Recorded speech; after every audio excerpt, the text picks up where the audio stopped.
Thank you very much indeed. That was a sermon.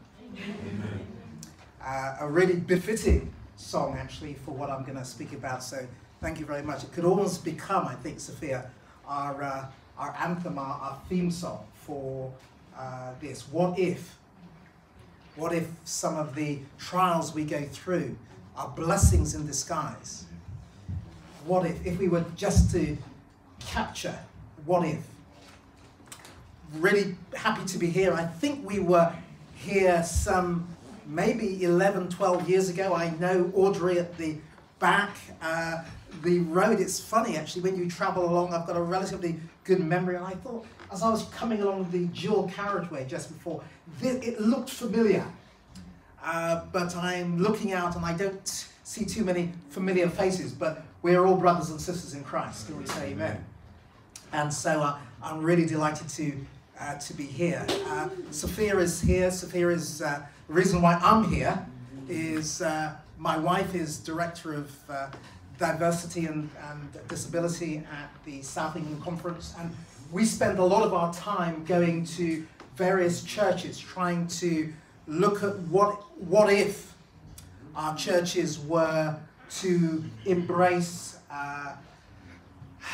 disability in a different way. What if?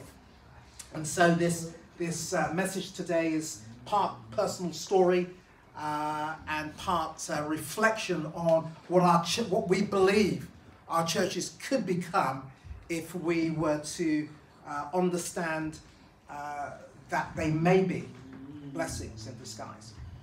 I put this picture so you will hear a young man at the back whose picture is on the board, Matthew. Matthew's 23 now. He was born blind with quite severe learning difficulties. He's got a rare condition called Peter's anomaly. And you'll hear him speaking to Dad, urging Dad on, or telling him to be quiet, depending on how you interpret it. So Matthew is the reason, the reason why we're in this field. And I want to thank God for Matthew. It took a long time for us to get to the stage when you have your first child and he's disabled, and you can thank God for that experience.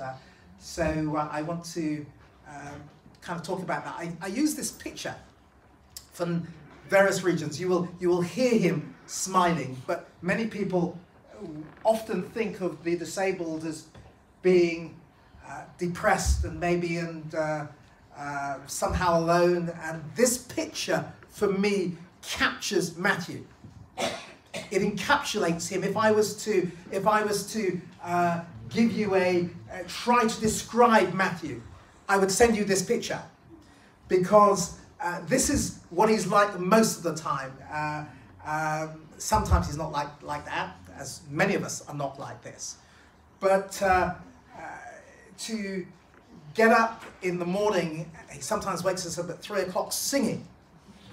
And it's very hard to have a bad day when your son, who is so disabled, is getting up in the morning and he has a song in his heart. It's very, very difficult. And so he drives me on to have a good day, because it is, I would guarantee you, it's almost impossible to have a bad day when you get up and you hear Matthew praising God. He loves singing, and he loves being in church, and he loves being with people. And one of the reasons why we started this, we had what's called an epiphany moment. We went to GC. Many of you may have heard this testimony, but I love this testimony because it's the reason why the ministry started. It's the reason why we were called. We went to GC in Toronto in 2000. Amen. And somebody else went there. And it was fantastic, absolutely fantastic. First time I'd been, 65,000 Adventists in that dome. And it was a fantastic experience, ready to be with fellow believers, singing. And then on Sabbath morning, we went along to Sabbath school. And to take Matthew to Sabbath school. And on the door of the Sabbath school was a sign which says, "We do not cater for special needs." That was the That was the epiphany moment. That was the moment which said there are now 65,000 people here. This event took 5 years to plan, and to have a sign on the door, even if you didn't have the sign. I mean, you didn't have a sign on your door. Matthew's come in and he's enjoying himself. But to have a sign on the door which basically says, we have not thought about you. We don't have anything to cater for you. We don't have anything that you can belong to, that you can be included in. To have that sign to us was the epiphany moment. And we came back to the UK fired up to say, our churches now need new signs. New signs that if you are deaf, you are welcome here. If you're blind, this is your place. If you cannot speak, you will find a refuge here. If you've got epilepsy, this is your home. And so our mission is very, very simple. It is to make sure that our churches have new signs. And at the end of the day, if I have done nothing else, I want you to inspire you to be able to write, if not, well, both. To write on your church new signs, but also in your hearts new signs. Because the change, I believe, starts in the heart, and then all things are possible. All things are possible. The ramp, which people complain costs too much money, if you have new signs, becomes nothing. The steps that need altering, if you have new signs in your heart, it becomes a trifle. And so my desire is that you have new signs. And so I want to thank God, as I say, for Matthew. We wouldn't be here without Matthew. And we've got another son. Sorry, are you hearing me? Use the handheld, I'm being told. Okay. Hello, is that better? Okay, so yes, I really want to, as I say, we thank God. It took a bit of time for people who know me. I love to play. You wouldn't gauge it now, but I used to be quite a good rugby player. Played for my school and university, and my first son, I wanted him to be great, because I was good, but I wanted him to be great. And when you see that dream go, and the time when he's born, it takes some getting used to. But also, I reflected on why when he was born, I cried for almost 4 days, non-stop. And I think the reason is, on looking back, I think the reason was not just because of those dreams, but because looking around, and perhaps I was speaking to myself, looking around, I see how we treat those on the margins, how the world, how we see in the hospitals and nursing homes and the care homes and special needs homes, how people like Matthew are not the ones who are given the best care and the most comfort. I was looking down the centuries. I was looking down the years, not centuries. I was looking down the years and seeing how we need to change if we are if I am to become more like Jesus. And so today I want you to, we're going to look at Bartimaeus to try and get some lessons that can help us on our road of understanding how we can include, how people who really need to belong, how we can change. And I loved that came on the back end of the lesson study. And this is a very practical, well, this is a little bit of theology, I would say, in the morning, but I would urge you to come back in the afternoon, because I would urge that we become not just hearers, but my wife is going to show you how you can become doers of the word, how you can really engage in this ministry. So I would encourage you to come back this afternoon, and we will enable you to do that. So we're going to look at some lessons here, inside out. I want to posit to you that we've got it somehow wrong. There's an inside outness to the way that we treat disability.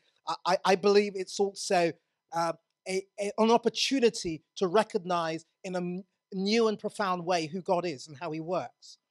I want to show you how he wants to use you. You might not think you're qualified, but I want to show you how he will and can use you in a special way.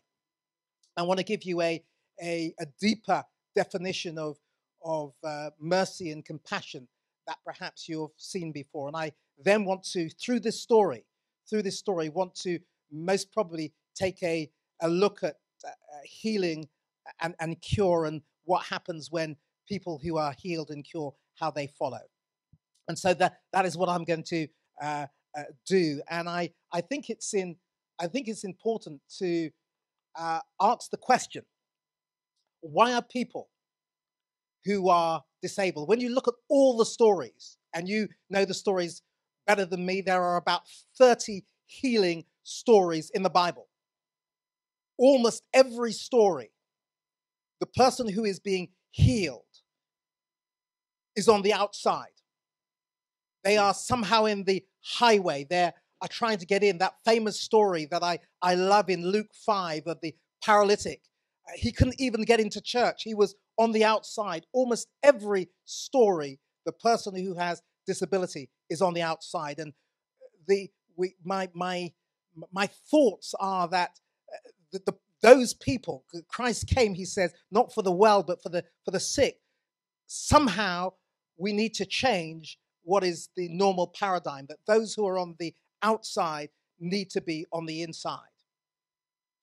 And it's amazing that Jesus, this is his almost final miracle when we encounter him in Mark 10, coming out of Jericho. He has been around for 30 years instructing his disciples, and nobody really still really knows who he is, as you will know. But yet he comes and he encounters Bartimaeus, and he has time, even though he is on his way to his death, he has time for Bartimaeus. It is also interesting, of course, that we know the name. I was being challenged to find out how many other names of those 30 or so, many more were healed, that we know the names of. Peter's mother, we know Jairus' daughter, we know the woman with the issue of blood, we know all these, but we never know the person's name. And yet, is there something significant in Jesus' last miracle? We have the name of Bartimaeus. And I was interested in the name of Bartimaeus, because Bartimaeus, the bar in Aramaic is son, and the Greek for Timaeus is honorable. I think there is something there to tell me. Do you know, even though people who are disabled, we often have them on the outside, even though sometimes they are not looked upon as contributing and benefiting and uplifting. Here we have a blind man who is sitting by the roadside, and his name depicts who he is. He is an honorable son. I want to tell you, I want to tell myself, because in a way we are all broken, that even though you may have a disability as you sit here, you are an honorable son and daughter of Jesus Christ. All of us are honorable sons. Our condition does not depict our destiny and who we truly are. The name of Bartimaeus tells who he is. You might have overlooked him. You might have overlooked the Bartimaeus in Sidcup High Street. You might have overlooked the Bartimaeus in the young man with autism in your class. You might have overlooked the Bartimaeus in the older lady who has dementia, but they are still an honorable son and daughter of Jesus Christ. I am reminded in Genesis that we are all made in the image of God. It is both as I say, both a statement, but it is also a challenge. It's a challenge to find in those who have profound disabilities, who cannot speak back to us. You know what we're like. I know what I'm like. Maybe I'll speak to myself. Because we find it easy to get on with people who are like us. Even though I was born in Reading, my parents are both from Barbados. And every time I hear somebody who comes from Barbados, there is a special affinity. I want to know where they come from and what's it like there. So I see myself as a Bajan via Reading. But because that's where my parents come from, every time I hear, and there's an accent, I can't tell any other West Indian accents, but I can always pick up a Bajan accent. And thank you, Matthew. And you have a special affinity with somebody who is like you. But the Christian challenge is, Jesus tells us, is to actually go beyond people who are like you, to seek out those who are different from you. Paul, I just love Paul, because he's the one who says, I became a Greek to the Greeks and a Jew to the Jews and a Roman that I might win somebody for Christ. And so that's our mission. You might want to become, and you can do this by learning the language, British Sign Language. You might want to become like the deaf, learning British Sign Language, that you might be able to speak and win somebody for Christ. And so the challenge that comes to us, is to, and it's hard. Many of you, perhaps don't live with disability, but it is hard. Even though I've made a joke, when your son is getting up at 3 o'clock every morning and you want some sleep and have to go to work the next day, it's not easy. But to find the image of God, to put yourself in their shoes and become and know what their experience is, and bring them into the fellowship of Christ. That's what we're called to do. That's what we're called to do. And I love the fact that that is indeed our experience, and that is our challenge. In fact, I was profoundly, this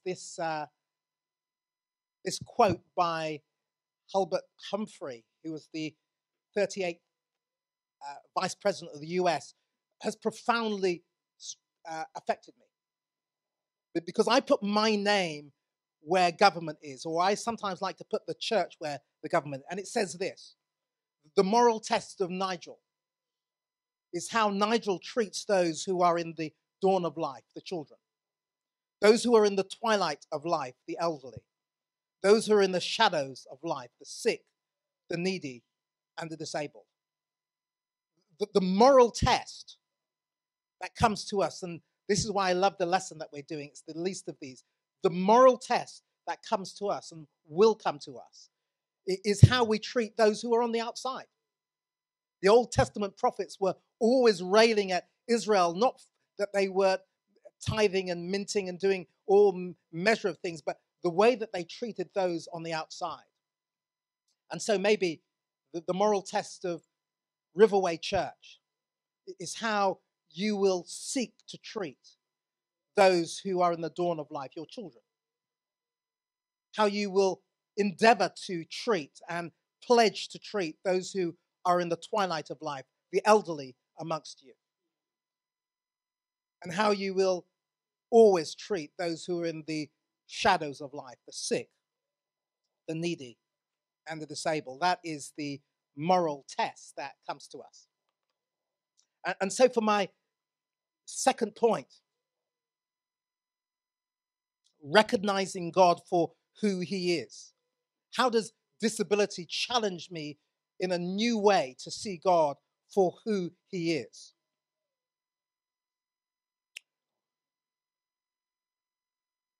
The text in Psalms 139, which talks about how we are so fearfully and wonderfully made, is one way I think that we capture it. I've often said that if our house was on fire, generally when our house is on fire, there's loads of smoke and you can't see where you're going. Lots of people get asphyxiated by the smoke. They get choked before they can get out. And the one person I would run to is Matthew. because Matthew knows the house. I rely on sight. Matthew somehow spatially knows the house. Gardia, I see, is nodding, because I think this chimes in through her lived experience. So Matthew, even if he needed to get out, he wouldn't be distracted by the smoke and the darkness. He's living in darkness. He would be the one I would run to if I needed to get out of the building. Because we are fearfully and wonderfully made, and the sense is that the contribution that he now makes, as a result of his senses being enhanced in some other area, is the way that God has blessed Matthew and others as well. The blind can see, and then of course on the spiritual sense, you will know, of course, the story in John 9 and this story, that even though everybody else could not recognize who Jesus is, when you turn to the text, turn with me to Mark 10. It's amazing that the blind can see. When you turn to Mark 10, it is blind Bartimaeus, who, when he heard, in verse 47, and when he heard that it was Jesus of Nazareth, he began to cry out and say, "Jesus, Son of David, have mercy on me." Not many people in Jesus' time had recognized who Jesus was. Not many of his disciples knew his true mission, but Bartimaeus, even though he is blind, has heard, has been told, I believe, of all the things that this man, this good man, is doing, and knows that he's not just a good man, that he is the Messiah. And so he uses this appellate, this title that not many people have used, declaring that Jesus is the Messiah, the chosen one. He was one of the few in the Gospels we see that before Jesus died, who recognized, who saw who Jesus was. The blind can see.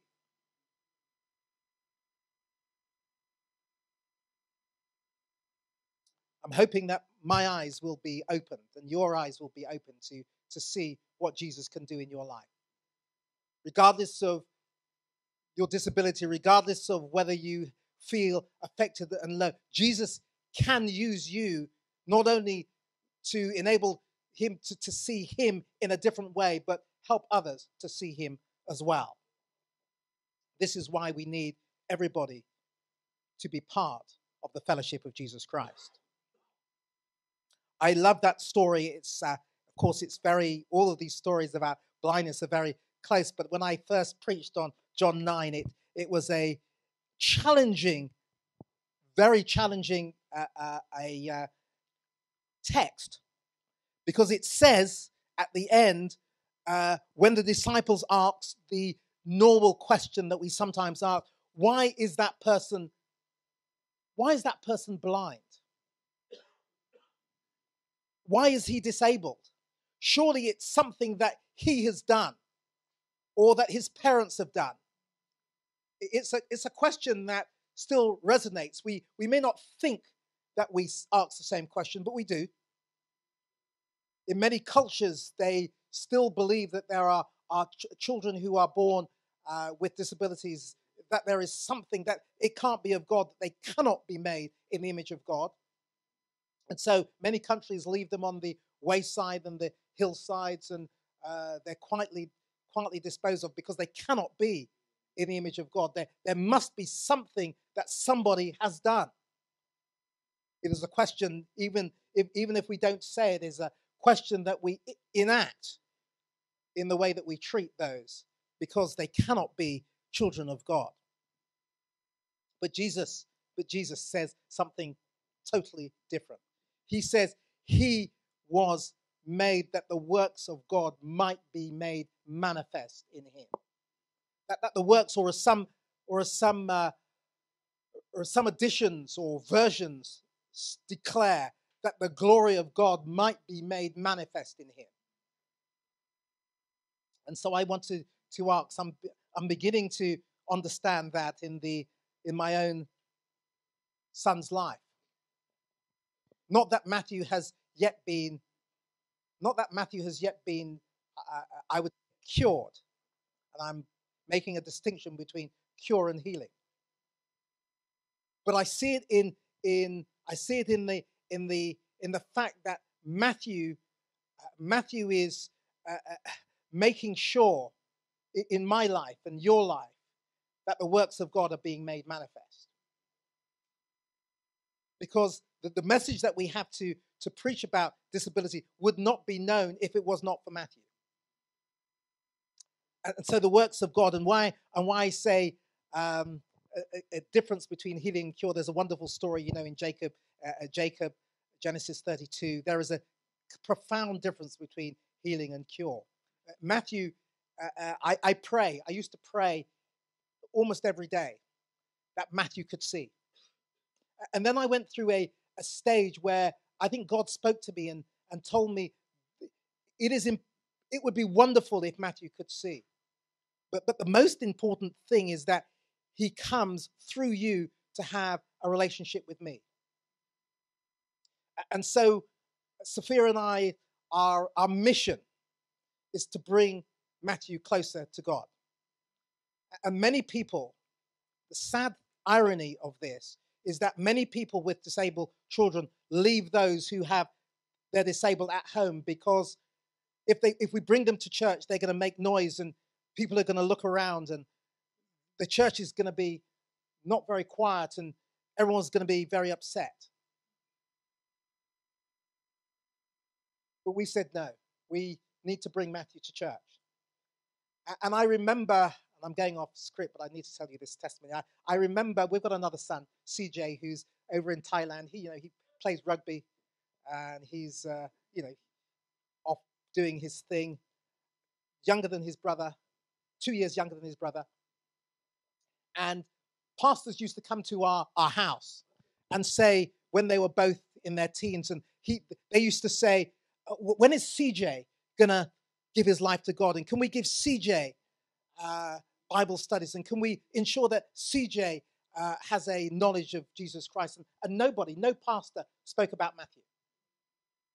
Until one pastor whose eyes were open to the possibilities of including Matthew in the service, even though he cannot understand the 28 fundamental beliefs. But he saw Matthew engaging in singing. He saw Matthew kneeling down. He saw Matthew enjoying himself in church. And he said, Matthew needs to be a part of Oxford Church. And so he decided to baptize Matthew. And Matthew is now a member of Oxford Seventh-day Adventist Church. And he comes along and we are making sure that he is part, that he belongs to the fellowship that we all love and feel. And so our mission is, again, if we are looking at belonging, is just to make sure that they belong. Matthew belongs. And so I want to thank God again for that insight. And I want to praise God for that minister who saw beyond the externals. Even God's men sometimes have to be reminded. Samuel, when he was going to anoint the new King David, had to be reminded that even though he saw the other 7 sons of Jesse, I think it was seven sons, who were all strapping and they looked great, he said, man looks on the outward appearance, but God is looking at the heart. And that is always a reminder to me, a profound reminder that I need to be not just looking at those who look like me, who can walk like me, who can talk like me, who can smile like me, who can hear like me. I need to be looking at people who do not have those capabilities. That the works of God when we include them, that the works of God might be made manifest. Why? Quite simply, because if you were looking at 2 governments, why God's works and why God's government is made manifest when we include people with profound disability in the center, is that is not a government that Satan would establish. Throughout the centuries, governments founded on Satan's ideals have made sure that those on the margins are kept to the margins. Only a government founded on, only principles founded on God's love would include those who are on the margins. It profoundly shows in our churches, in our homes, in our attitude. If we include and make belong, it profoundly shows the works of God made manifest. And so I would encourage you to do so. And I'm running, and I'm going to, we've got this afternoon. So what I'm going to do is to just give you hopefully some insights into these things, and Sophia is going to make them come alive. These are 8 helpful things that really help people, that don't really help people with disabilities. And I'm just going to take the first one, and maybe Sophia can look at the others. Helping without asking.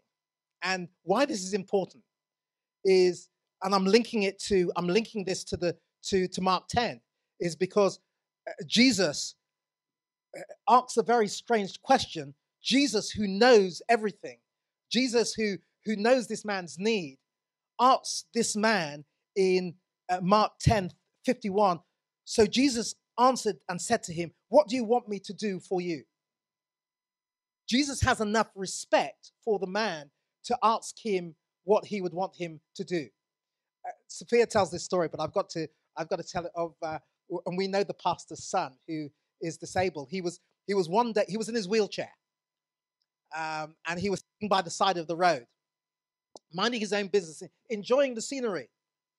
And somebody came along while he was by the side of the road and got his wheelchair and pushed him across the other side of the road and tapped him on the head and said, "Good day. I hope that helps." Well, it didn't help, because he wanted to be on the other side of the road. He was minding his own business, enjoying the scenery. And the first thing that we need to do in terms of respect, and this is why when I saw this, I said, "Wow, Jesus, as we all know, was ahead of time." It took some sociologist or somebody to come up with this list, but Jesus shows profound respect for the person by asking, "What can I do for you?" And so most people who are disabled, this is why Gardia, when she was reading the story, just that they want you to ask questions. How can I help? What can I do? How may I be of assistance? And they would like to ask you as a church, as Gardia's, you'll hear Gardia's testimony, how can I help you? Because they as well have capabilities. They have gifts. They are children of God who have been profoundly gifted. And they want to ask the question, and they want you to answer in the affirmative how you can help, how they can help in God's ministry as well. So he really wants to use you. I just, again, Jesus is just so profound in the way that he lets us understand how we can be involved in this ministry. Turn with me, well, you're there already, but just look very quickly at verse 48. I've got it up here. So the crowd, just to set the scene, the crowd was telling the man, Jesus is busy. They were telling him he's got no time for you. They charged him. They were entreating him to hold his peace. Stop calling this important man. Verse 49. Then Jesus stood still and commanded him to be called. I'm going to stop there. The amazing thing about Jesus, what the normal thing that Jesus should have done, and you would have expected him to do, because he's blind, I wouldn't normally ask Matthew, if he's over there, to come to me in a new place, because we imagine that this was the street and there was full of obstacles. You would have expected Jesus to go to Bartimaeus, to make his way to him and speak to him. But Jesus doesn't do that. Jesus stands still. And then what he does is the very people who were telling him to be quiet, the very people like me who had been telling Bartimaeus to be quiet, he says to me, Nigel, you go and fetch him. You go and carry him. So the very instrument, he's trying to do something profound. He's trying to, in the very act of now me having to collect him and tenderly bring him to Jesus, he's trying to change my attitude. He's involving me in his mission. He could have gone, as he could have sent 10,000 angels. But he wants to use you. He so desperately wants to use you and me that he stands still. And he tells you and me, you go. You go and fetch him. And so he's telling you and me, maybe he's standing still today and asking you to go into Sidcup, to go to your homes, to go to your families where somebody may be disabled, to go to a relative. Maybe he's just standing still and asking you, bring him to me, bring her to me. And then I love the response as I'm closing in verse 50. I just love the fact that this man, even though before he's been healed, he casts away his garment and comes to Jesus Christ. I was fortunate, Sophia and I were fortunate enough to be in Loma Linda 3 weeks ago. There was a global conference on health and disability, and Larry Evans, who's the GC coordinator for special needs, doesn't like the term special needs. He prefers the term possibility ministries, because he sees in this man gets it. He knows that once he's being called by God, there are new possibilities. Every time we bring someone to Jesus, every time we take time to heed the call of Jesus as he stands still and asks us to call someone, we give them new possibilities. We've given Matthew new possibilities. You are being asked to give people that you know with disability new possibilities. There is an organization that we love called Through the Roof. And of course, it's modeled on that story in Luke 5, where the man came through the roof and was laid at the center of Jesus, right before he couldn't get through the press. And so they make a hole and he comes right in the center of Jesus. And why it's so brilliant, that phrase for an organization is that we have this phrase, don't we, that you're through the roof. Your potential, when you encounter Jesus, your potential, you don't just come down through the roof, your potential goes through the roof. And so we want to make sure that people who have disabilities, who are profoundly gifted, that we bring before the center of Jesus, and we will see their potential go through the roof, and that they will be able to add so much to our church. I'm going to skip over this, mainly because you can't see it, and Sophia's going to go. But again, Jesus is fantastic in just taking people from a place of ignorance. These are the attitudes that we often have: ignorance, pity, care, friendship, co-laborers. Jesus takes this man from a place, or takes us from a place of ignorance about disability to co-laboring with this man, and this man becomes, as you know, in the end, a follower of Jesus Christ. So the question I asked is, Jesus asked, so what do you want me to do? Well, there is a difference, as we read today, and I'm going to quickly go over this, but there is a profound difference between pity, as we looked at one of those stages, between pity and kindness.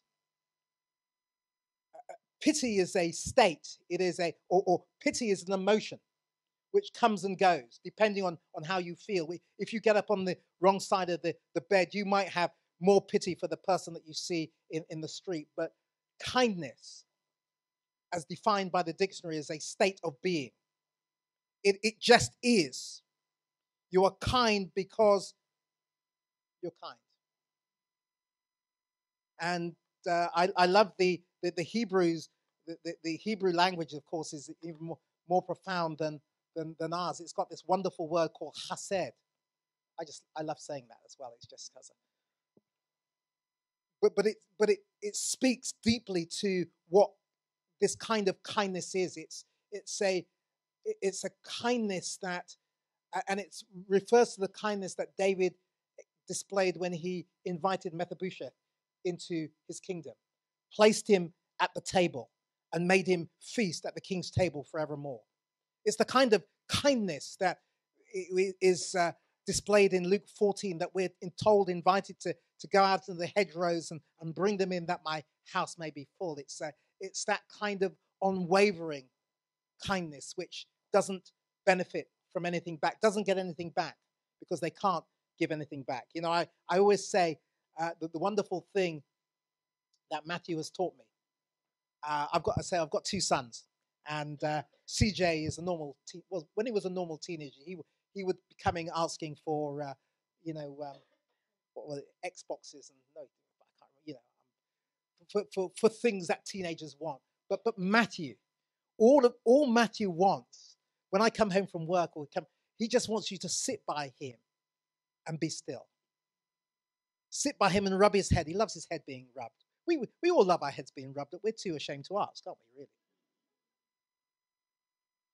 Matthew just invites you to sit beside him and rub his head. And so we are told that Jesus stood still. The cries of a worthless man were enough to make the maker of the universe, on his way to his death, stop still. I think that is a challenge for us, and perhaps an invitation for us to stand still in the midst of our busyness and hear the cries of those who are on the outside. Somebody very wisely said, looking at Luke 5, I believe, the church that does not place the disabled at the center is itself disabled. Our message, and it's hopefully a encouraging message, is that your church, this church, can become more enabled when you look at the possibilities that come when you have the disabled in the center. The church may be perhaps not as comfortable. You may be challenged in some ways. You may have to change some things. The length of the service, I'll preach too long. With somebody for ADHD may have to be changed. You may have to do some changes. But your church will become a truly enabled church if you so do. So I hope that you've seen some lessons, that we need to change our perspective inside out. Hopefully you've encountered God in the way that he deals with disability. Hopefully you've seen that he really wants to use you and me. He's standing still. We are his arms and ears and voices. Hopefully you have seen that there is a different kind of mercy, a different kind of compassion, and hopefully you've seen that there is a difference between healing and cure. And so my challenge, my challenge, and your challenge is that Riverway Church becomes a place where people stand still, a place where they're invited in and they are like Matthew. They may not be cured. You may not have the power to touch someone and heal, but in that process of touching them, you begin to heal them. You begin to include them. They begin to belong. And may we receive sight like Bartimaeus and follow Christ.